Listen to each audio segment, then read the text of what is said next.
به نام خدا با عرض سلام. روزبه افشاری هستم از فارکس حرفه‌ای. قصد داریم تا در ادامه آموزش بازارهای مالی در جلسه 54 در مورد تحلیل فاندامنتال، ادامه تحلیل فاندامنتال، اخبار مهم و تقویم اقتصادی صحبت کنیم. در جلسات قبل در مورد سایت فارکس فکتوری صحبت کردیم.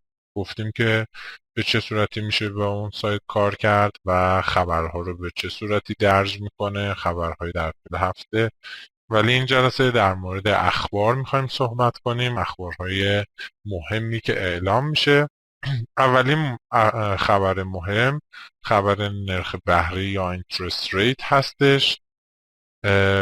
خبر، یعنی مهمترین خبری که در بازارهای مالی اعلام میشه همین خبر هست و حواشی اون که اکثر اوقات خود نرخ بهره تغییر آنچنانی نمیکنه، یعنی نرخ بهره ثابت میمونه، جز مواقع خاص پایین یا بالا میره.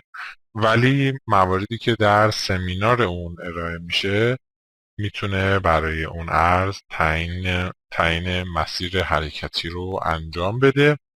اولین چیزی که در سمینار در مورد اون صحبت میشه در مورد تغییر نرخ بهره هست که آیا قرار هستش که نرخ بهره در آینده نزدیک و یا آینده دور ثابت بمونه، افزایش پیدا کنه یا کاهش پیدا کنه.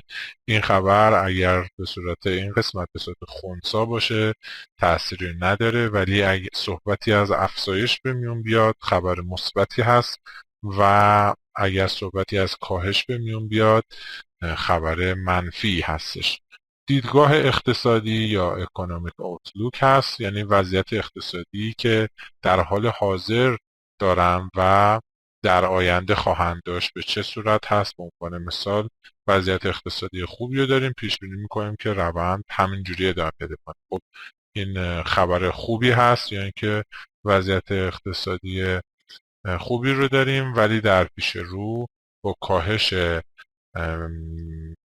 رشد اقتصادی روبرو خواهیم بود. پس این خبر بدی هست. پس اون دیدگاهی رو که اعلام میکنن بار اون خبر میتونه آینده یا دیدگاه اقتصادی رو مشخص کنه و همچنین اینکه تورمی که وجود داره به چه صورت هست که در جلسه پیش در مورد تورم صحبت کردیم که چه شرایطی تورم داره. تورم دو حالت داره، تورم مثبت و تورم منفی، که تورم مثبت تورم خوبی هستش در اقتصاد دنیا و باعث پیشرفت میشه و تورم منفی تورمی است که هر سال قیمت کاهش پیدا میکنه و باعث رکود اقتصادی میشه. بسته های حمایتی یا در واقع QE هستش که این بسته های مالی هستش که به اقتصاد بیمار تزریق میشه، به اقتصادی که ضعیف هستش تزریق میشه برای اینکه بتونه به شرایط خوبی برسه، که در امریکا به اون QE میگن، تو انگلستان Asset Purchase Facility هستش که خبر افزایش، کاهش یا ثابت موندن اون میتونه تأثیر گذار باشه. همونجور که گفتیم خبرها دوره قبلی داره، پیش بینی داره و واقعیت داره، یعنی زمانی که اعلام میشه. به عنوان مثال اگر قرار باشه 200 میلیارد پوند کمک بشه، پیش بینی 200 میلیارد، دوره قبلی 200 میلیارد باشه، این دوره هم 200 میلیارد باشه، یعنی پیش بینیش و 200 بشه تأثیر خاصی نداره. ولی اگر دوره قبلی 200 باشه پیش بینی هم 200 باشه بشه 180، یعنی میزان اون کم شده، یعنی اقتصاد به کمک کمتری نیاز داره، پس پیش رو شرایط اقتصادی بهتری در واقع خواهد بود و باعث تقویت اون ارز میشه. ولی اگر دوره قبلی 200 باشه پیش بینی هم 200 باشه و به 220 افزایش پیدا کنه، نشون میده که شرایط اقتصادی رو بیماریش بیشتر شده که به پول بیشتری نیاز داره و واسه اون ارز مضر هستش. بانک مرکزی امریکا FOMC، بانک مرکزی انگلستان BOJ، بانک مرکزی اتحادیه یورو ECB که با اون آشنا هستیم. بانک مرکزی ژاپن BOJ، بانک مرکزی استرالیا RBA و بانک مرکزی نیوزلند RBNZ خواهد.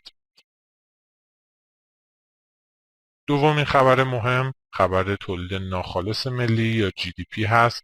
میزان صادرات کشور رو نشون میده که هر چقدر عدد اون افزایش پیدا کنه واسه اون ارز خوشایند هستش. در انگلستان 3 نوع GDP اعلام میشه: پریلیم، فاینال، ریوایزد. اروپا پریلیم، فاینال و در آمریکا ادوانس پریلیم و فاینال، که برای انگلستان پریلیم، برای اروپا پریلیم و برای امریکا ادوانس مهمترین این GDP ها هستش. که من در منطقه اروپا تولید ناخالص ملی اول مربوط میشه به آلمان با تقریبا 28% تولید ناخالصی کل اروپا، بعد فرانسه، ایتالیا، اسپانیا و پرتغال. هر چقدر این میزان افزایش بده کنه، میزان صادرات نشون میده قطعا اون ارز قوی تر خواهد شد. سومین مورد نرخ بیکاری unemployment rate و تغییرات اشتغال employment change هستش. بسیار از افراد فوکوسشون روی unemployment rate هست، در صورتی که unemployment rate مثل moving average هاست، جمع چند دوره با هم تقسیم بر تعداد میشه. اون عدد پس خبر متأخری هست و تأثیر کمی داره، اما تغییرات اشتغال employment change خبری هستش که مربوط به این دور است و فوق‌العاده تأثیرگذار در روند اون ارز خواهد بود. سومین خبر مهم هست. خبر مهم شاخص خرید مدیریتی PMI که افزایش اون با افزایش نرخ بهره، افزایش تورم و متعاقباً افزایش مثبت برای اون ارز همراه هست، که نشون میده که میزان خرید، تولید، سفارش توسط مدیران به چه صورت بوده که به نوعی وضعیت کسب و کار رو تو کشور یا منطقه نشون میده. عدد بالای 50 وضعیت سلامت اقتصادی و عدد زیر 50 نشون دهنده وضعیت ضعیف اقتصادی هستش. که در مورد امریکا خبر manufacturing تولیدی و نان manufacturing هست که غیر تولیدی خواهد بود به صورت ISM هست، و در سایر کشورها خدماتی services و تولیدی manufacturing، که قطعا manufacturing تولیدی مربوط به کارخانجات هست. تعداد افرادی که در اونها شاغل هستن بیشتر، پس تأثیر PMI تولیدی بسیار بالاتر از سرویسز یا نان مانیفکتچرینگ غیر تولیدی خواهد. خرده فروشی ریتیل سیل که نشون میده اون قسمتی از بازار که جنس رو به اند یوزر یا مشتری میرسونن و نشون از قدرت خریدار داره که هر چقدر این عدد افزایش بده کنه نشون میده که مردم توانایی بیشتری در خرید دارن. شاخص بعدی شاخص قیمت تولید کننده است PPI که باز افزایش اون برای اون ارز مثبت، نشان از تغییر جریان تولید داره و افزایش اون باعث نشون دهنده وضعیت اقتصادی بهتره.